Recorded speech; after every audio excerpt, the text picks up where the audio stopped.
Friends, champions ట్రోఫీలో almost అన్ని group stage మ్యాచ్లు పూర్తయ్యాయి.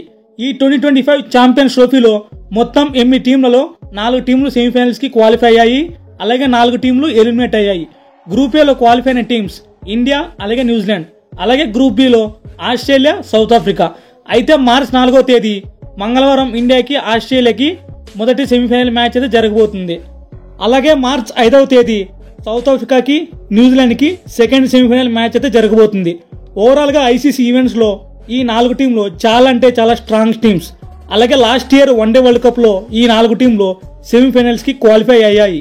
సో ఇప్పుడు మన టీమిండియాకి అలాగే ఆస్ట్రేలియా టీంకి మొదటి సెమీఫైనల్ మ్యాచ్ జరగబోతుంది. మెయిన్లీ మన టీమిండియాకి ఇదొక revenge match. Last year one day world cup ఫైనల్లో వాళ్ళు మన టీమిండియాని ఓడించారు. దీంతో మన ఈ టీమిండియా ఈ మ్యాచ్లో ఎలాగైనా రివెంజ్ తీర్చుకొని మ్యాచ్ గెలవాలని చూస్తారు. ఈ మ్యాచ్ యొక్క full details, pitch report, head to head records, ground stats, squad analysis, key players, ఇలా ఈ మ్యాచ్ యొక్క ప్రివ్యూ మొత్తం తెలుసుకుందాం. ఫ్రెండ్స్, వీడియో అయితే మంచి ఇంట్రెస్టింగ్గా ఉంటుంది. దయచేసి ఎక్కడ కూడా స్కిప్ చేయకుండా చివరి వరకు చూడడానికి ప్రయత్నించండి. రేపు ఈ first semifinal match Dubai international cricket స్టేడియంలో ఆడుతున్నారు కాబట్టి ఈ స్టేడియంలో ఇప్పటి వరకు చాలా వన్డే, T20, ఐపీఎల్ మ్యాచ్లు జరిగాయి. ఈ స్టేడియం యొక్క పిచ్ రిపోర్ట్ చూసుకుంటే ఆల్మోస్ట్ స్లో ఫ్రెండ్లీ వికెట్, అంటే స్పిన్ బౌలర్కి బాగా అనుకూలిస్తుంది. సో ఈ పిచ్ అయితే చాలా ఫ్లాట్ సర్ఫేస్గా ఉంటుంది కాబట్టి మ్యాచ్ ప్రోగ్రెస్ అయ్యే కొద్దీ బ్యాటింగ్ కూడా కొంతవరకు అడ్వాంటేజ్గా మారే అవకాశం ఉంది. ఈ గ్రౌండ్లో యావరేజ్ స్కోర్ చూసుకుంటే 220+ రన్స్. ఈ గ్రౌండ్లో ఇప్పటి వరకు మొత్తం 36 వన్డే మ్యాచ్లు ఆడితే అందులో మొదట బ్యాటింగ్ చేసిన టీంలు 13 సార్లు గెలిచాయి. అలాగే చేసింగ్ చేసిన టీంలు 22 సార్లు గెలిచాయి. ఈ రిజల్ట్ ని మనం ఒకసారి గమనిస్తే సెకండ్ బ్యాటింగ్ చేసిన టీమ్స్ కే విన్ పర్సెంటేజ్ చాలా ఎక్కువగా ఉందని. సో టాస్ అయితే రేపు జరగబోయే మ్యాచ్ లో కీ రోల్ ప్లే చేసే అవకాశం ఉంది.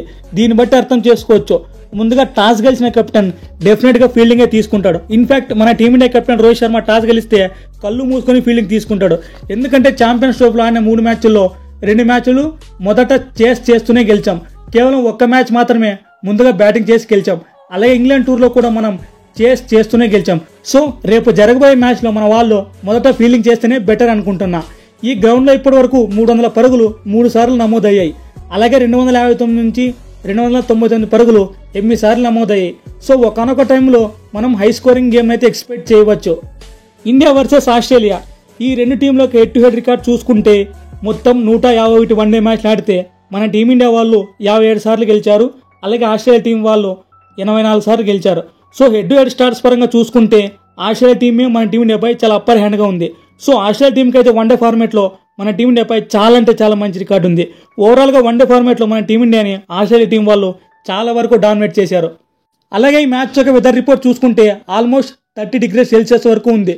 రేపు జరగబోయే మ్యాచ్కి అయితే ఎలాంటి వర్షం అయితే లేదు. మనం ఫుల్ మ్యాచ్ని అయితే ఎలాంటి ఇబ్బంది లేకుండా కంప్లీట్గా చూడవచ్చు. ఈ ఇంట్రెస్టింగ్ మ్యాచ్లో ఏ టీం గెలుస్తుందో మన టీమిండియా అలాగే ఆస్ట్రేలియా ఫ్యాన్స్ మాత్రమే కాకుండా హోల్ క్రికెట్ ఫ్యాన్స్ మొత్తం ఎదురు చూస్తున్నారు. సో ఈ 2 టీంల యొక్క స్క్వాడ్ అనాలిసిస్ చేద్దాం.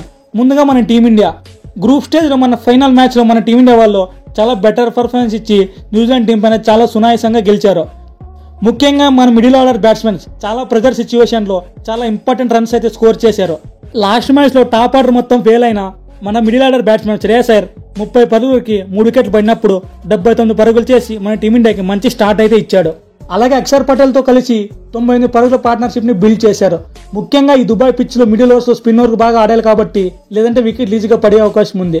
అలాగే బౌలింగ్లో చూసుకున్న మన స్పిన్నర్ వరుణ్ చక్రవర్తి 5 కీలకమైన వికెట్లు పడగొట్టి టాప్ పర్ఫార్మెన్స్ ఆఫ్ ది మ్యాచ్గా మారాడు.